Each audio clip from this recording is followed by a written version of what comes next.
श्रीगणेशाय नमः। नारद उवाच।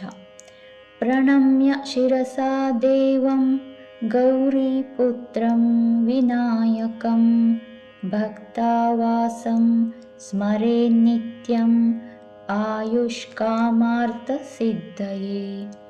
प्रथमं वक्रतुण्डं च एकदन्तं द्वितीयकं तृतीयं कृष्णपिङ्गाक्षं गजवक्त्रं चतुर्थकं लम्बोदरं पञ्चमं षष्ठं विकटमेव च सप्तमं विघ्नराजं च धूम्रवर्णं तथाष्टमं नवमं बालचन्द्रं च दशमं तु विनायकम् एकादशं गणपतिं द्वादशं तु गजाननं।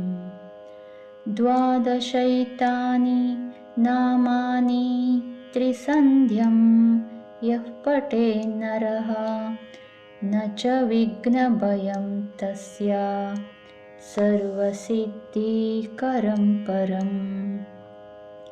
विद्यार्थी लभते विद्यां धनार्थी लभते धनं पुत्रार्थी लभते पुत्रान् मोक्षार्थी लभते गतिम्। जपेद् गणपतिस्तोत्रं षड्भिर्मासैः फलं लभेत् संवत्सरेण सिद्धिं च लभते नात्र संशयः। अष्टेभ्यो ब्राह्मणेभ्यश्च लिखित्वाय समर्पयेत् तस्य विद्या भवेत् सर्वा गणेशस्य प्रसादतः।